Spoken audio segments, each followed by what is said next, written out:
ជំរាបសួរបងប្អូនរួមជាតិខ្មែរហើយក្នុងថ្ងៃនេះខ្ញុំមកជួបប្រគុណម្ដងទៀតហើយសូមឲ្យប្រគុណជូនពរបងប្អូននៅក្នុងប្រទេសជាតិយើង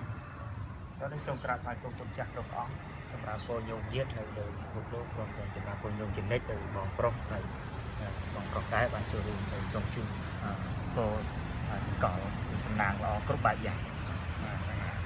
ញ្ចឹងប្រគុណមានពាក្យអ្វីដែរដែលចង់សួរកណាពីថ្ងៃនេះខ្ញុំមកដល់ពុទ្ធ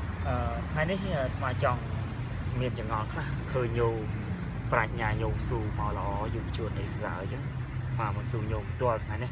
តើអ្វីទៅជាអត្តសញ្ញាណជាតិ